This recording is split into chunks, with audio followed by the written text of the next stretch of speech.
The dust-laden wind carried the sound of a baby's cry across the barren landscape, stopping Vaughn Dawson in his tracks as he led his tired horse toward the promise of shelter before nightfall. It was 1878 in the Arizona Territory, and this stretch of wilderness between Tombstone and his small ranch wasn't known for the presence of infants. Vaughn pulled his weathered hat lower against the setting sun and listened. The cry came again, desperate and weak, coming from behind a cluster of rocks near a dried creek bed.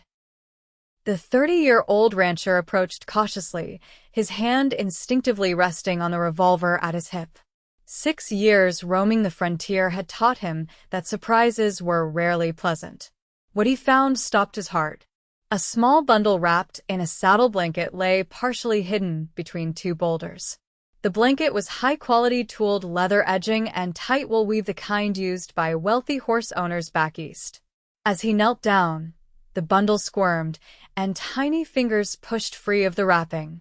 "Lord Almighty," Vaughn whispered, gently pulling back the edge of the blanket. A baby girl, no more than a few months old, stared up at him with eyes red from crying. Her dark hair was matted with sweat against her forehead, her cheeks flushed from the heat. Pinned to the blanket was a folded piece of paper. Vaughn carefully extracted it, unfolding the neat handwriting that contrasted sharply with the desperate situation. "Raise her like she's yours. Her name is Katherine. Please keep her safe. I cannot." No signature. No explanation. Just a baby abandoned in the wilderness with nothing but a blanket and a name. Vaughn looked around frantically, scanning the horizon for any sign of whoever had left the child. The vast emptiness of the desert stared back. No tracks remained in the wind-swept soil. "Katherine," he whispered, testing the name. The baby's crying softened at the sound of his voice. Her tiny hands reached upward. "What am I supposed to do with you?" His horse nickered softly behind him, as if offering an opinion. Vaughn carefully lifted the bundle, surprised at how light she felt. His large, calloused hands, more accustomed to breaking horses and mending fences, seemed impossibly oversized against her delicate form. "All right, little one," he said, his voice gruff with uncertainty. "My place is about 2 hours from here. Not much, but it's better than this." He fashioned a makeshift sling from his bandana and spare shirt, securing the baby against his chest. Katherine quieted against his heartbeat, her exhaustion winning out over fear of the stranger, who now held her life in his hands. As they rode toward his homestead, Vaughn's mind raced with questions. Who would abandon a baby in such a remote location? The blanket suggested wealth, but the desperation of the act told another story. He'd heard tales of unwed mothers, of scandals hidden by wealthy families, of desperate situations that led to impossible choices. "I don't know the first thing about babies," he told Katherine as they rode. "But I reckon we'll figure it out together." His small ranch came into view as the first stars appeared. A modest 2-room cabin with a corral and barn stood silhouetted against the darkening sky. It wasn't much, but he'd built it with his own hands after leaving his family's larger spread in Texas. Independence had mattered more than comfort. As he dismounted, the reality of his situation became clear. He had no milk for the baby, no proper clothing, no knowledge of infant care. His nearest neighbor, the widow Dr. Morgan, lived 5 miles away. "We'll go see the doc first thing tomorrow," he promised Katherine as he carried her inside. "For tonight, we'll have to make do." He warmed water and used a clean rag to give the baby a rudimentary bath. She tolerated his clumsy ministrations, her eyes following his movements with what seemed like curiosity. Using a dropper from his medical kit, he managed to get some watered-down honey into her, which she eagerly accepted. "You're a fighter," he said approvingly. "That's good. Out here, that's what you need to be." He created a small nest of blankets in the center of his bed, placing Katherine there while he tended to his horse, and secured the property for the night. When he returned, she was sleeping, her small chest rising and falling in the gentle rhythm of innocent slumber. Vaughn sat on the edge of the bed, watching her in the light of the oil lamp. The magnitude of what had happened, what he was considering, washed over him. "I ain't father material," he whispered. "Never thought I would be." Yet something in the way Katherine had looked at him, something about the trust with which she now slept in his care, awakened feelings he hadn't known existed. He'd lived alone for years, finding comfort in solitude after a youth filled with family obligations. He'd left Texas to escape expectations, not to find new ones. "Just until I find somewhere better for you," he promised, though even as he said it, he questioned whether he meant it. Dawn broke with Katherine's hungry cries. Vaughn had slept fitfully, constantly checking that the baby hadn't rolled or become uncovered. He prepared his horse quickly, securing Katherine against his chest once more, and set out for Doc Morgan's place. The doctor's homestead came into view after an hour's ride. Unlike Vaughn's sparse setup, Nora Morgan's place showed signs of civilization. Curtains hung in windows, flowers grew in a small garden, and smoke curled from a chimney despite the early hour. Vaughn had interacted with the doctor only a few times since her arrival 2 years ago. After her husband died, she'd continued his practice, earning reluctant respect from the community through her competence and no-nonsense approach. Some whispered it wasn't proper for a woman to be doctoring, but when the nearest alternative was 3 days' ride away, pragmatism won over propriety. He dismounted awkwardly, trying not to disturb Katherine, and approached the door. Before he could knock, it swung open. "Mr. Dawson," Dr. Morgan said, surprise evident in her voice. She was a handsome woman of about 35, with auburn hair pulled back in a practical bun and intelligent eyes that missed nothing. "What brings you?" Her gaze fell to the bundle against his chest. Oh. "Found her yesterday," Vaughn explained, suddenly self-conscious. "Out near Cottonwood Creek. She was just left there with a note." Dr. Morgan's expression shifted from surprise to concern. "Bring her in immediately." The interior of the doctor's home was neat and organized, with a separate room set up as a medical office. She directed Vaughn to a chair and carefully took Katherine from him. "How long has she been in your care?" she asked, unwrapping the blanket to examine the baby. "Since yesterday evening. I gave her some water with honey, but I didn't know what else to do." Dr. Morgan's hands moved with practiced efficiency, checking Katherine's responses, feeling her belly, listening to her breathing. "She's dehydrated and hungry, but otherwise appears healthy. I'd estimate she's about 3 months old." She disappeared into another room, returning with a glass bottle fitted with a rubber nipple. "Goat's milk," she explained. "Easier for babies to digest than cow's milk. I keep it for emergencies." Katherine latched onto the bottle greedily. Dr. Morgan handed her back to Vaughn, guiding his hands to hold both baby and bottle properly. "The note," Vaughn said, carefully extracting the paper from his pocket with his free hand. "It just says to raise her and keep her safe." Dr. Morgan read it, her brow furrowing. "No identification of the mother?" "Nothing. Just asked me to raise her like she's mine." "And, do you intend to?" Her direct question caught him off guard. I don't know. Never thought about having children. Especially not like this." "There's an orphanage in Tucson," Dr. Morgan said, watching his reaction. "They might take her." Vaughn looked down at Katherine, who had fallen asleep while feeding, the bottle still in her mouth. Something twisted in his chest at the thought of handing her over to strangers. What would happen to her there, he asked. Best case? A family adopts her. Worst case? She grows up in the institution, then gets sent out to work as a servant or a laborer when she's old enough. Vaughn's jaw tightened. He'd seen those children, the ones raised by institutions. They carried a hardness in their eyes, a resignation that came from knowing nobody in the world was truly theirs. "I found her," he said finally. "Note was meant for me. Seems like I ought to at least try." Dr. Morgan studied him for a long moment. "Do you have any idea what you're volunteering for?" Babies need constant care. Feeding every few hours, day and night. They get sick. They need clothing, warmth, attention. I can learn, Vaughn insisted, with more confidence than he felt. Mr. Dawson, with all due respect, you live alone in a remote cabin. You're a rancher. How will you manage a baby while working your land? The question hung in the air between them. It was the same one he'd been asking himself all night. I don't know, he admitted. But I know I can't just turn her over and forget I ever found her. Dr. Morgan sighed, then seemed to come to a decision. I'll help you, she said. At least until you find a better arrangement. I can provide supplies, show you how to care for her. Relief washed over Vaughn. I'd be grateful for any help you can give. Let's be clear, Mr. Dawson. I'm helping for the baby's sake, not yours.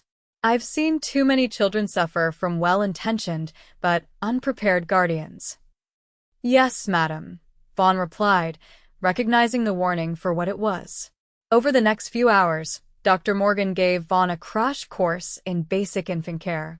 She demonstrated how to change and wash diapers, how to check if Katherine was too hot or cold, how to burp her after feeding.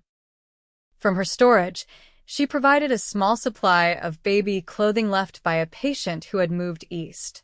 You'll need to come back in 3 days, she instructed, packing a bag with essential supplies.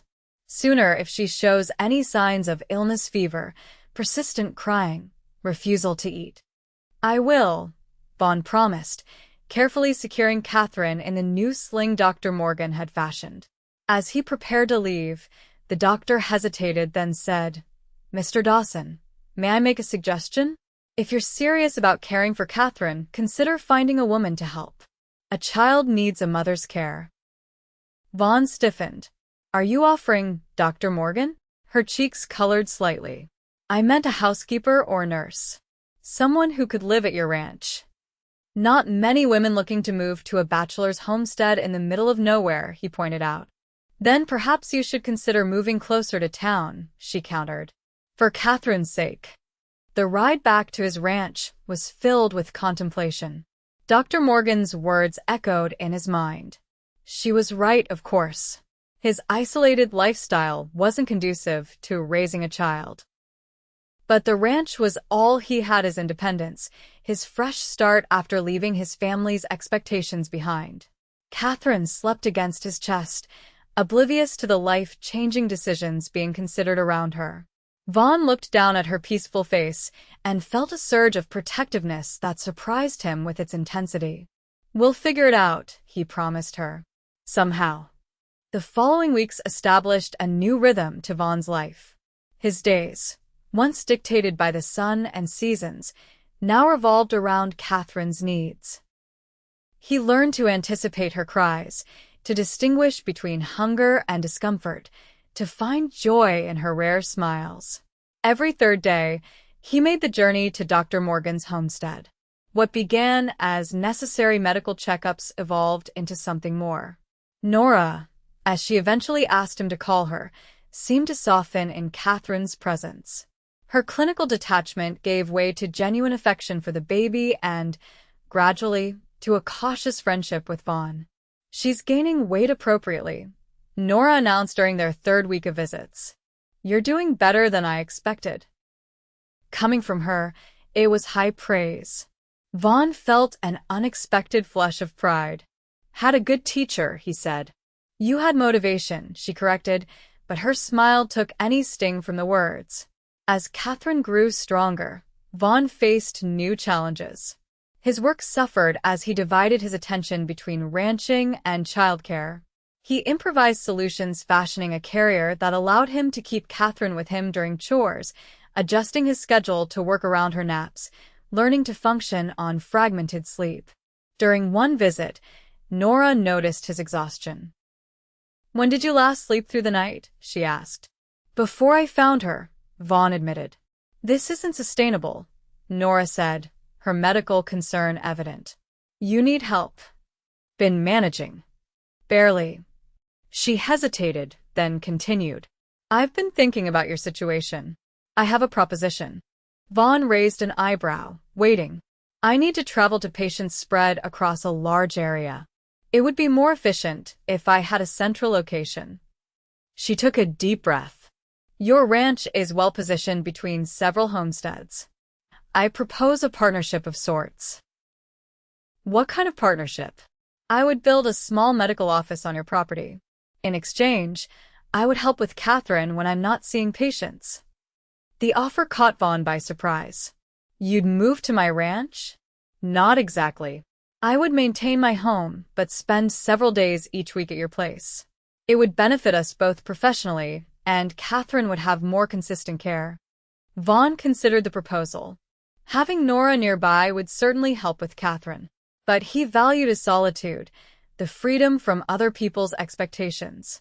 People would talk, he said finally. People always talk, Nora replied, dismissing the concern. I'm a female doctor in the Arizona territory. Gossip is the least of my worries. What about your reputation? My reputation is based on my medical skills, not on where I practice them. She met his gaze steadily. This is a practical arrangement, Mr. Dawson. Nothing more. Vaughn nodded slowly. When would you want to start? I can begin construction next week. My cousin is a carpenter in Tucson. He owes me a favor. And so their unusual arrangement began. Nora's cousin arrived with a wagon of lumber and supplies, and within 2 weeks, a small but functional medical office stood 50 yards from Vaughn's cabin. It consisted of an examination room, a small waiting area, and a modest bedroom for Nora's use during her stays. The community's reaction was mixed. Some welcomed having a doctor more accessible. Others whispered about impropriety.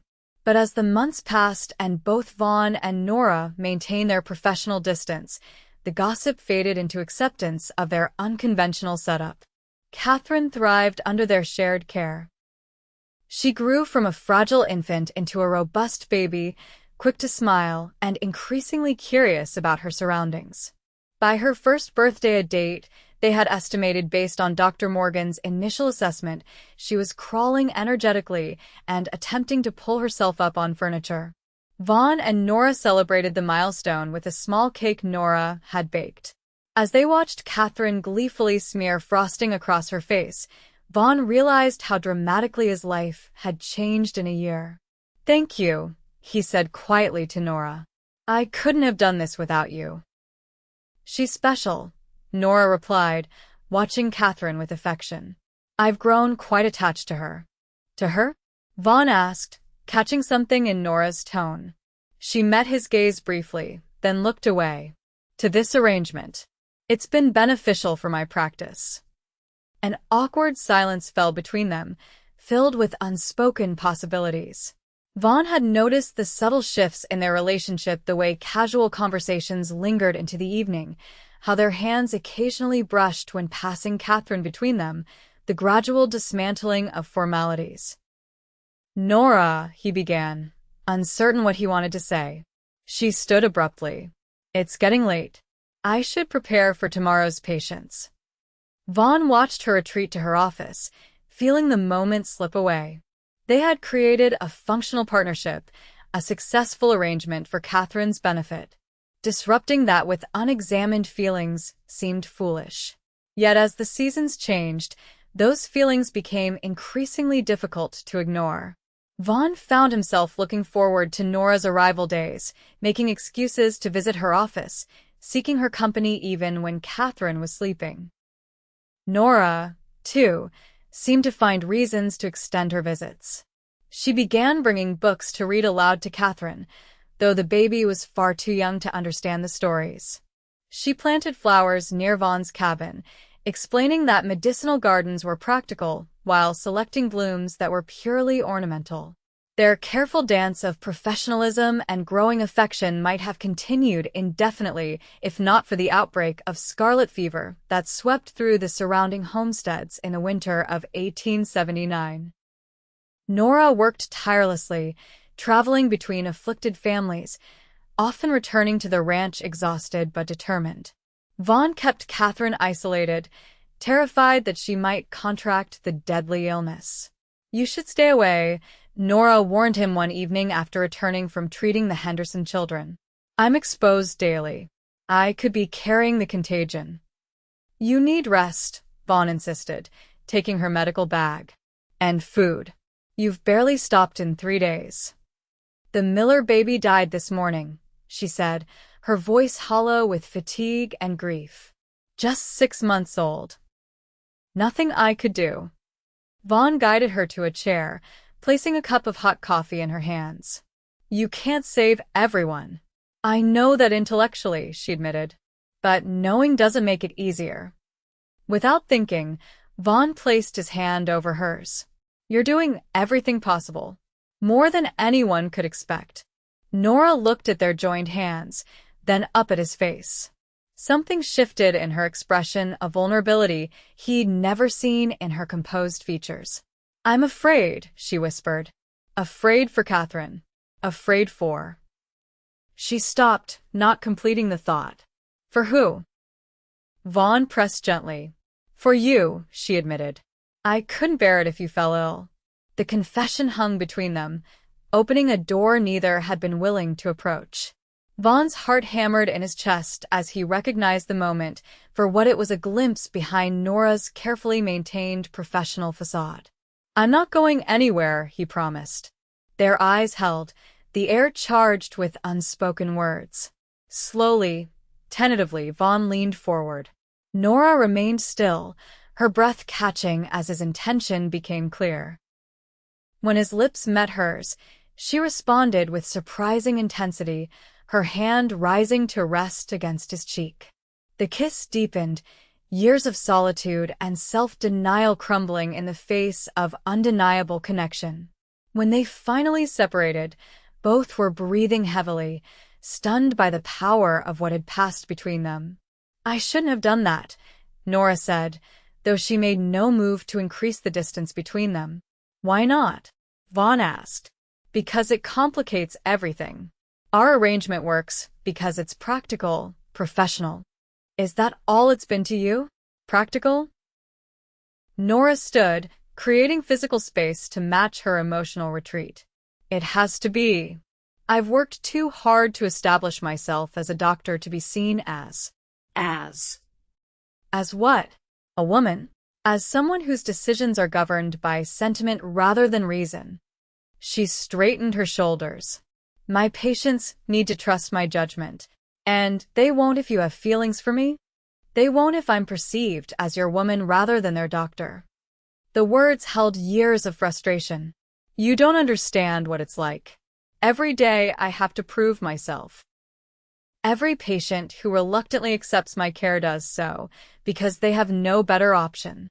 Vaughn considered her words, recognizing the truth in them. The frontier was changing, but slowly. Women like Nora, who stepped outside traditional roles, faced constant scrutiny and skepticism. I understand, he said finally, but I can't pretend I don't feel what I feel. What do you feel, Vaughn? She challenged. He hesitated, unaccustomed to articulating emotions he'd spent years suppressing. I feel like you and Katherine have become my family, he said finally. The family I chose, not the one I was born to. The honesty of his answer seemed to catch Nora off guard. Her clinical detachment wavered visibly. I need time, she said. This epidemic requires my full attention. We both need to think clearly about what this means. Vaughn nodded, accepting her need for space even as he ached to close the distance between them again. I'll be here when you're ready to talk. The scarlet fever outbreak lasted through the winter, keeping Nora occupied with patients and giving both time to consider the implications of their changed relationship. Vaughn used the period to examine his feelings honestly, to question whether what he felt was genuine affection or merely gratitude for her help with Katherine. By spring, when the last patient had recovered and normal routines resumed, Vaughn had reached a conclusion. He loved Nora not for what she had done for him, but for who she was. Her intelligence, her compassion, her quiet strength in the face of prejudice and hardship. He wanted a future with her, if she would consider it. Finding the right moment to express these thoughts proved challenging.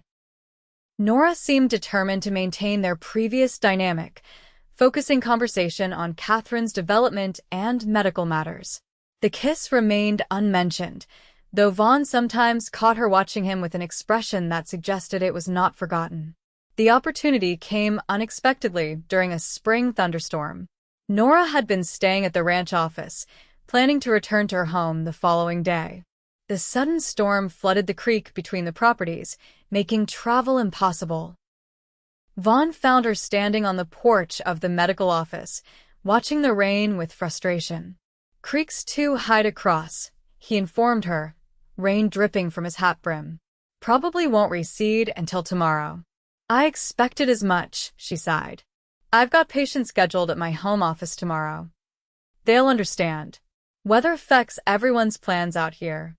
They stood side by side, watching the dramatic display of nature's power. Lightning illuminated the landscape in brilliant flashes, followed by thunder that seemed to shake the earth. "Katherine sleeping through this?" Nora asked, surprised. "Nothing wakes that child once she's down," Vaughn chuckled. "Got a piece of paper with me if you want to leave notes for your patients. I can ride to town when the weather clears. Let them know you're delayed." Nora accepted the offer, inviting him inside to escape the rain while she wrote her messages. The small office was warm and dry, lit by a kerosene lamp that cast a golden glow over the simple furnishings. As she finished writing, Vaughn gathered his courage. "Nora, we need to talk about what happened." She kept her eyes on the paper. "I thought we agreed to focus on Katherine." "We never agreed to anything. You asked for time and I gave it." He moved closer, not touching her but making it impossible for her to avoid his gaze. "It's been months. The epidemic is over. Katherine is healthy and thriving." "What do you want me to say, Vaughn?" Nora finally looked up, her expression conflicted. "That I have inappropriate feelings for you? That I've compromised my professional ethics?" "There's nothing inappropriate about how I feel about you," Vaughn countered. "And I don't see how caring for someone compromises your abilities as a doctor. You don't understand the scrutiny I face. If people believe I'm emotionally involved with a patient, I'm not your patient," Vaughn interrupted. "Katherine is. And even that relationship has gone beyond doctor and patient. You love her. I've seen it in how you care for her, how your face lights up when she reaches for you." Nora couldn't deny it. "Of course I love her. How could anyone not? And is your care for her any less professional because of that love?" She considered the question. "No," she admitted.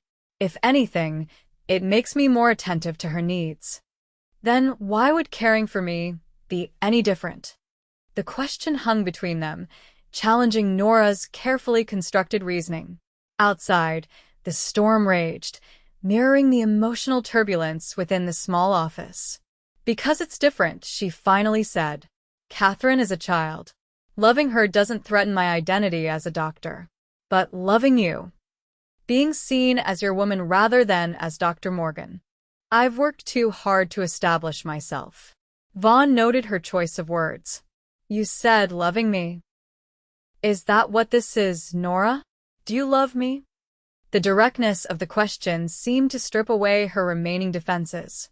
"Yes," she admitted quietly. "God help me, I do." Vaughn closed the distance between them, taking her hands in his. "Then we'll find a way to make it work.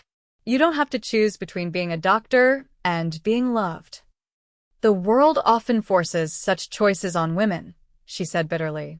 "Then we'll change the world," Vaughn replied with simple determination. "Or at least our corner of it."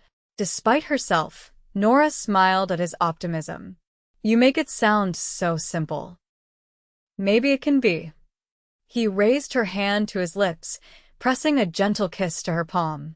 "I love you, Nora Morgan. I want you in my life and our lives.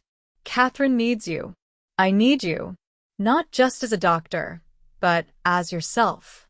The vulnerability in his expression, the raw honesty of his words, broke through Nora's remaining resistance. She leaned forward, resting her forehead against his chest. "I'm scared," she admitted. "Not of loving you, but of losing everything I've built. Vaughn wrapped his arms around her, holding her close. You won't lose anything that matters. I promise. They stood embracing as the storm gradually subsided outside, the decreasing intervals between lightning and thunder marking its passage into the distance. When Nora finally looked up, her decision was written in her eyes. We'll need to be careful, she said. Establish clear boundaries between your role as whatever we become to each other, and my role as a doctor. Whatever we become? Vaughn repeated with a smile. I was hoping for something specific. And what might that be, Mr. Dawson? Nora asked, her own smile returning. Instead of answering, Vaughn lowered his lips to hers, conveying his intentions more effectively than words could. This time, there was no hesitation in Nora's response, no holding back of the feelings that had grown between them. When they separated, breathless and flushed, Vaughn said, I want you to be my wife, Nora. Katherine's mother in every way that matters. Tears filled Nora's eyes. You're certain? Once we take this step, there's no going back to what we were before. I've never been more certain of anything, Vaughn assured her. The moment I found Katherine, my life changed. Meeting you changed it again. I don't want to go back. Nora's answer was another kiss, fierce and certain, sealing the promise between them. Their wedding took place that summer, a simple ceremony attended by their neighbors and patients.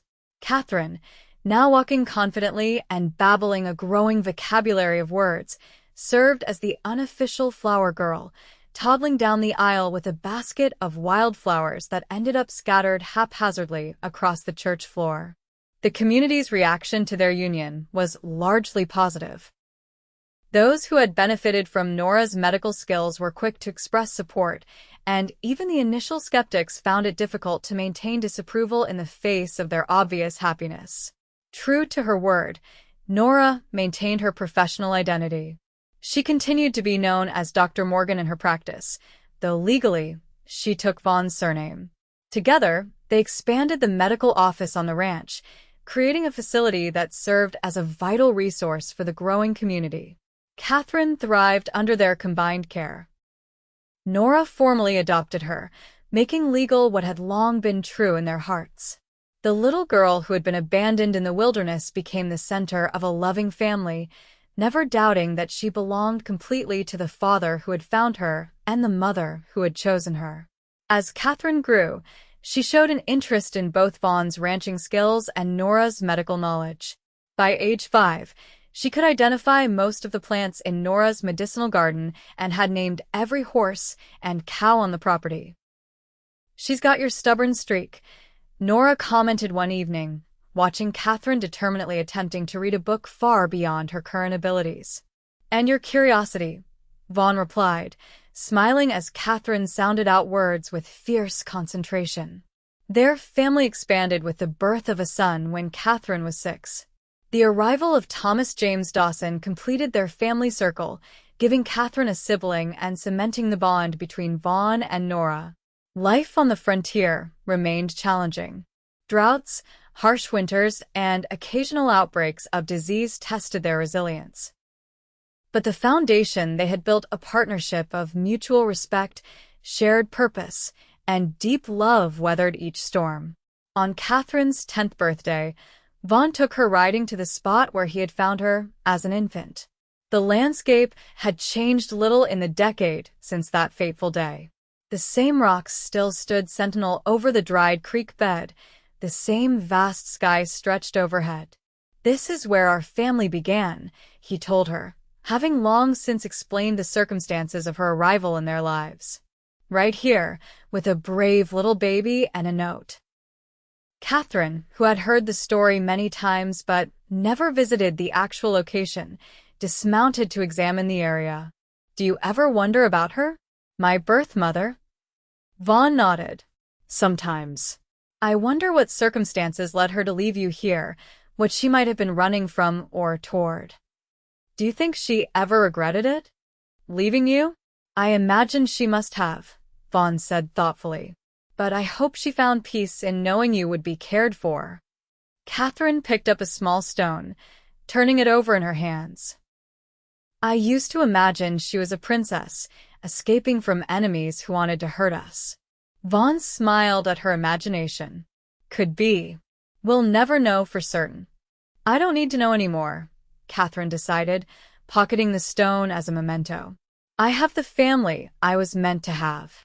Vaughn's heart swelled with pride and love for this remarkable child who had transformed his solitary existence into a life rich with purpose and connection.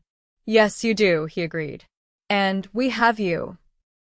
As they rode back toward home, Vaughn reflected on the extraordinary chain of events that had led to this moment. A baby abandoned in the wilderness, a note with a simple request, a doctor who valued independence as much as he did. So many chance factors that, together, had created something precious and enduring. Nora was waiting on the porch when they returned, little Thomas playing at her feet. Her face lit up at the sight of them, the love in her expression unmistakable. "Welcome home," she called, descending the steps to greet them. Vaughn dismounted, lifting Katherine down after him. "Good to be home," he replied, the simple words carrying the weight of profound gratitude for the life they had built together. That evening, after the children were asleep, Vaughn and Nora sat on the porch watching the stars emerge. His arm around her shoulders, her head resting against him. They enjoyed a rare moment of quiet companionship. "Do you ever regret it?" Vaughn asked suddenly. "Giving up your independence to join your life with mine?" Nora considered the question seriously, as was her nature. "I didn't give up independence," she said finally. I chose partnership. "There's a difference. And the choice? Any regrets there?" She turned to face him, her expression soft in the gathering darkness. "Not one," she assured him. "Finding you and Katherine was the best thing that ever happened to me, even if I was too stubborn to admit it at first." Vaughn smiled, remembering her initial resistance. "You were cautious. It's one of the things I love about you." "Only one," she teased. "One of many," he amended, pulling her closer for a kiss that still held the power to make his heart race after years together. As they sat together under the vast Arizona sky, Vaughn reflected on the strange and wonderful journey that had brought them here.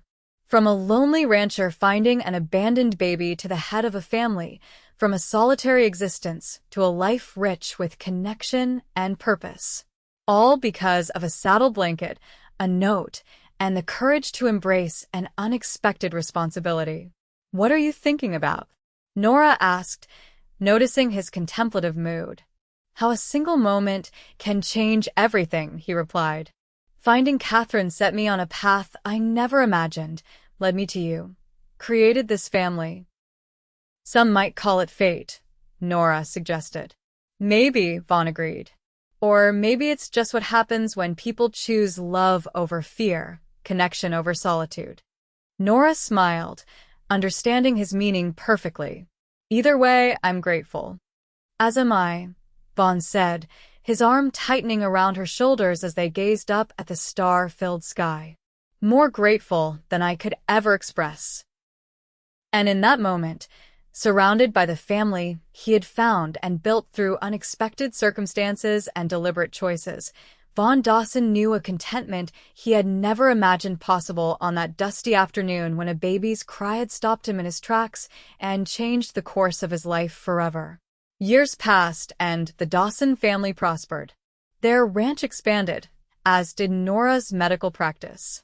Katherine grew into a confident young woman with her father's determination and her mother's compassion. She showed a natural aptitude for medicine, assisting Nora with increasingly complex procedures as she entered her teenage years. Thomas, with his father's build and his mother's analytical mind, became Vaughn's right hand in ranch operations, showing a remarkable talent for breeding and training horses that attracted buyers from as far away as California.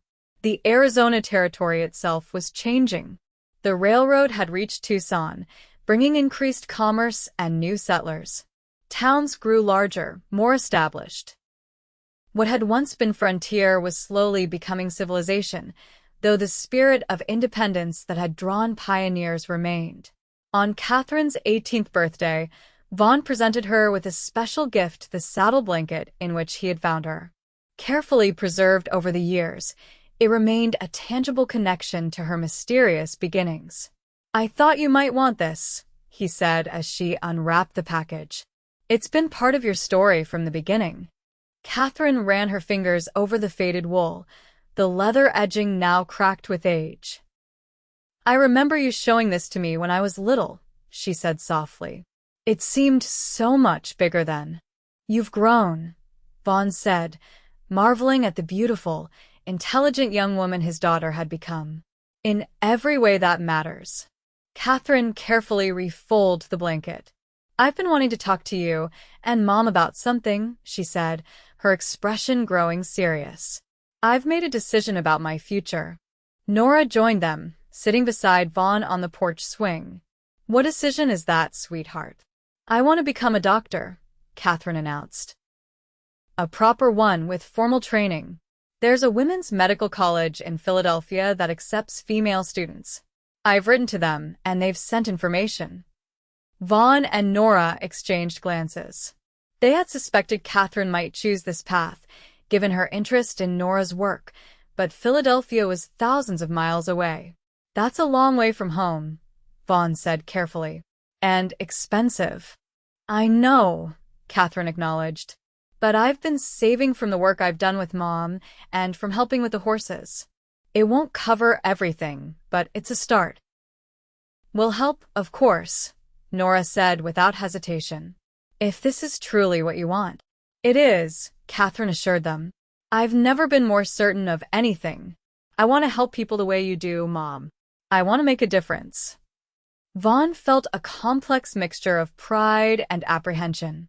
The thought of Katherine leaving home, traveling so far east, living among strangers, it stirred protective instincts he'd harbored since finding her as an infant.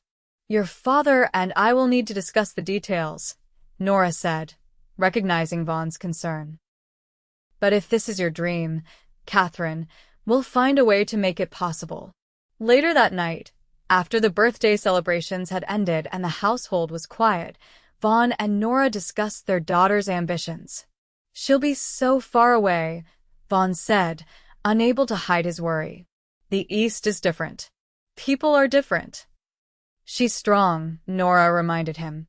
And smart. "She knows her own mind." "Like her mother," Vaughn said with a small smile. "And as stubborn as her father," Nora added, returning his smile. She'll be fine, Vaughn.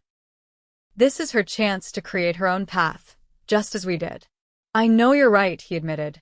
"I just never imagined her going so far." "Children have to find their own way eventually," Nora said gently. "We've given her roots. Now she needs to test her wings." Vaughn nodded, acknowledging the wisdom in his wife's words. "We'll help her get to Philadelphia," he decided, "and make sure she has what she needs to succeed there."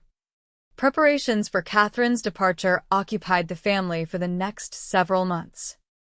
Letters went back and forth to the medical college, arrangements were made for travel and lodging, and Nora began giving Katherine more intensive medical instruction to prepare her for formal studies.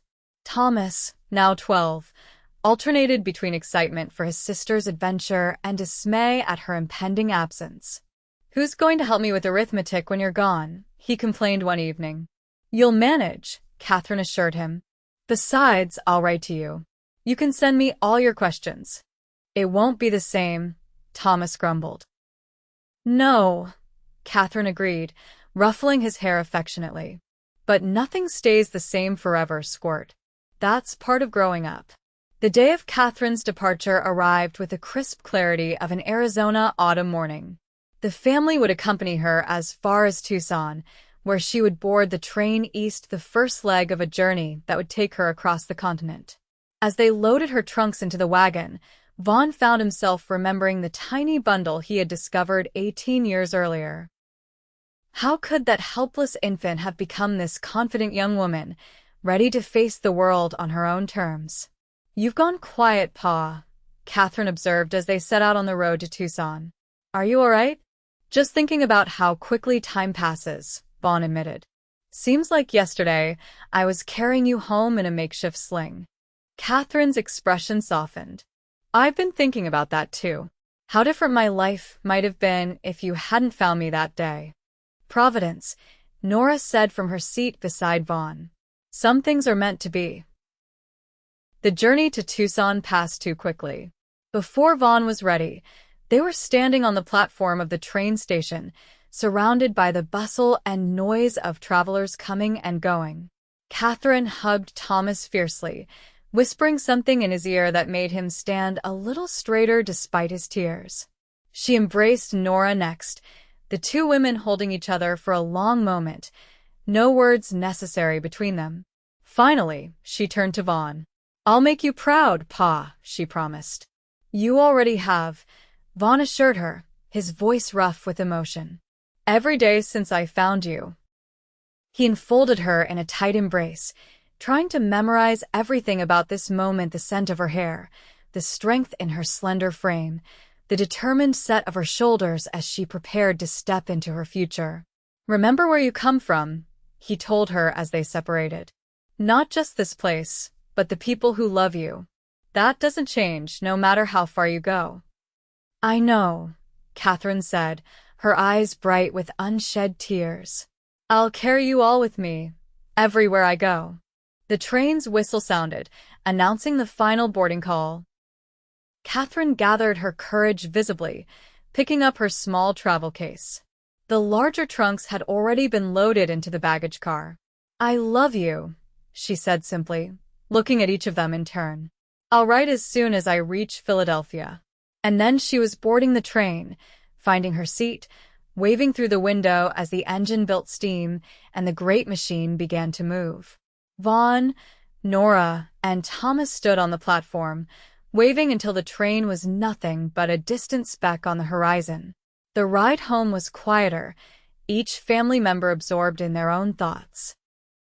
Thomas eventually fell asleep, his head resting against Nora's shoulder. Vaughn drove steadily, the familiar landscape passing in a blur as his mind remained fixed on his daughter's departure.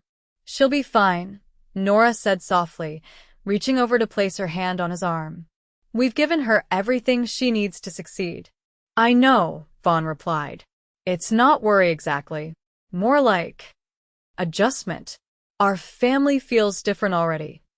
Change is the only constant in life, Nora mused. But some things remain. Our love for each other. The home we've built. The foundation we've given our children. Vaughn covered her hand with his own, drawing strength from her steady presence. You always know what to say. Not always, she demurred. But after all these years, I do know you. The ranch seemed emptier without Katherine's presence. Her absence was felt in small ways throughout the days that followed: a missing voice at the dinner table, one less horse to saddle in the morning, the quiet of her bedroom with its neatly made bed and empty shelves. Thomas threw himself into ranch work with new determination, as if trying to fill the space his sister had left. Vaughn recognized the boy's attempt to prove himself, to assert his own place in the family's changing dynamic. You don't have to work so hard, he told Thomas one evening after watching him struggle with tasks better suited to an adult. There's time enough for you to learn everything. Katherine knew how to do all this stuff by the time she was my age, Thomas insisted. Katherine had different strengths, Vaughn said gently. Just as you do. Comparing yourself to her doesn't do either of you justice. Thomas considered this. Do you miss her? He asked finally. Every day, Vaughn admitted. Just as I would miss you if you were gone. I'm not going anywhere, Thomas declared firmly. I'm staying right here on the ranch forever. Vaughn smiled at the boy's certainty. Life has a way of surprising you, he said. But whatever path you choose, your mother and I will support you, just as we're supporting Katherine now. The first letter arrived 3 weeks after Katherine's departure, thick with pages describing her journey and initial impressions of Philadelphia. Her handwriting, usually so neat, spilled across the paper in excited loops and dashes, conveying her enthusiasm for the new world she was discovering. Nora read the letter aloud at dinner, all of them hungry for news of Katherine's adventures. She wrote of the vastness of the country she had crossed, the crowded streets of Philadelphia, the imposing buildings of the medical college, and the other women she had met there, all driven by the same passion for healing and knowledge. "She sounds happy," Thomas observed when the reading concluded. "She does," Nora agreed, carefully refolding the pages. "And challenged. That's important for someone like Katherine." More letters followed, chronicling Katherine's experiences as she settled into her studies. She wrote of difficult professors and complex medical concepts, of dissections and diagnoses, of friendships formed with fellow students who shared her determination to succeed in a field still dominated by men. Life at the ranch continued its seasonal rhythms. Calves were born, crops were planted and harvested, neighbors came and went. Vaughn and Nora's medical office expanded again, adding a small surgery for more complex procedures. Thomas grew taller, his voice deepening as he transitioned from boy to young man. 3 years passed, marked by Katherine's letters and occasional telegrams. She returned home only once during that time, for a brief summer visit that seemed to end almost as soon as it began. Her presence filled the house with energy and stories, making her subsequent departure all the more poignant. In her 4th year of medical school, Katherine's letters took on a new tone. She wrote of a young doctor she had met, an instructor at the college who shared her interest in frontier medicine. His name was David Elliott, and his descriptions of Katherine grew increasingly detailed and personal with each letter. "I believe our daughter may have found more than medical knowledge in Philadelphia," Nora observed after reading one such letter. Vaughn frowned slightly. "She's still very young, and focused on her studies." "She's 22, Nora reminded him. "Older than I was when I married my first husband." "That's different," Vaughn protested. "You knew him from childhood. And Katherine seems to be getting to know this David quite well," Nora countered with a smile. "Give her credit, Vaughn. She has good judgment." When Katherine's graduation approached, she sent a letter announcing that she would be returning to Arizona and bringing David with her. "He wants to meet my family," she wrote, "and to see the West he's heard so much about." Vaughn received this news with mixed emotions. Pride in Katherine's accomplishments mingled with uncertainty about the young man who had captured her interest. Though he tried to keep an open mind, he found himself scrutinizing David's background from the limited information Katherine had provided. "You're being ridiculous," Nora told him frankly when she caught him rereading Katherine's letters for clues about David's character. "Wait until you meet him before you start worrying." "I'm not worried," Vaughn insisted unconvincingly.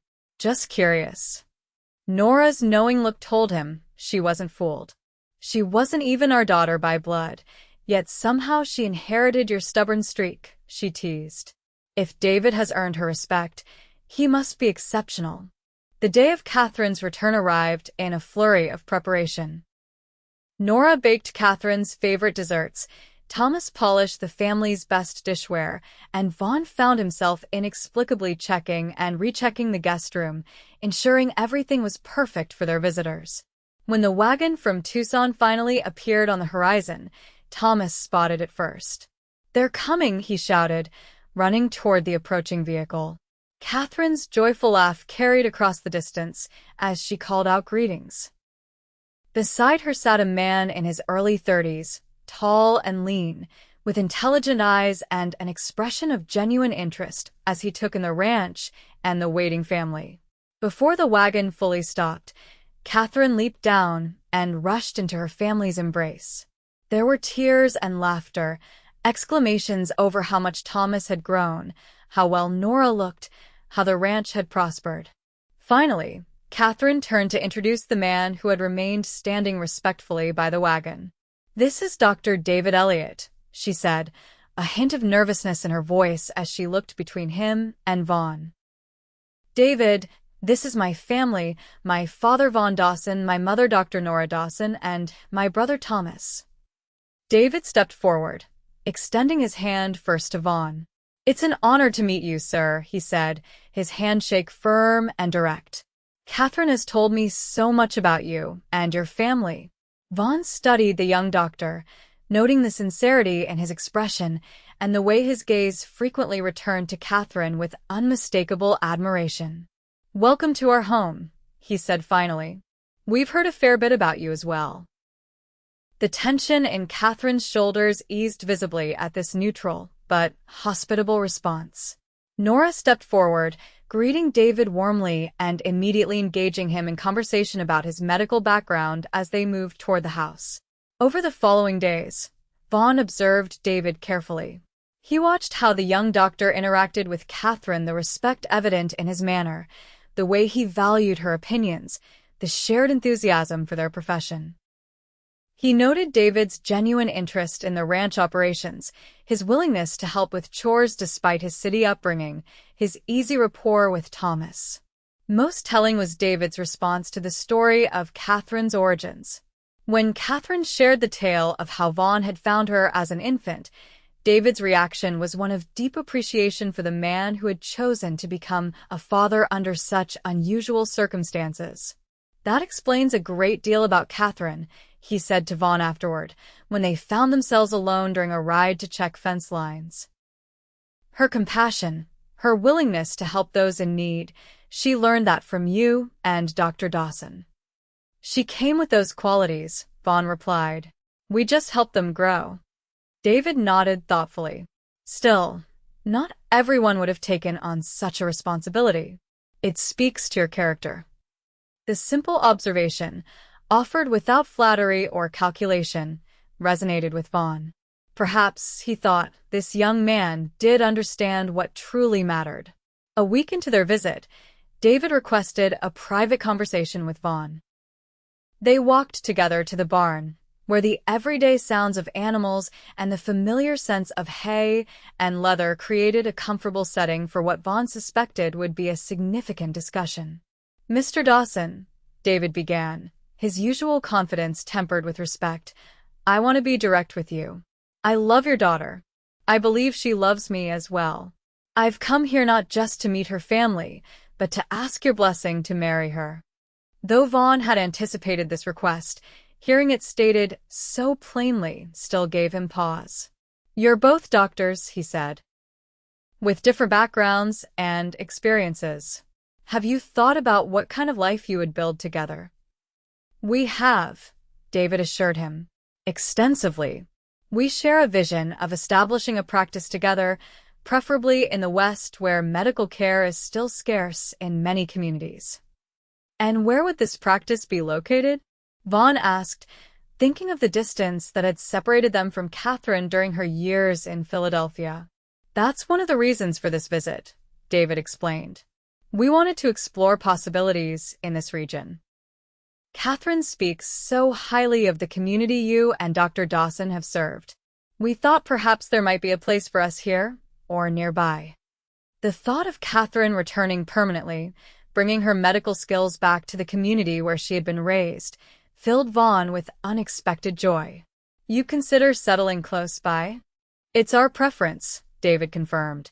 Katherine has missed her family, and professionally, we believe we could do the most good in an area like this, where doctors are needed.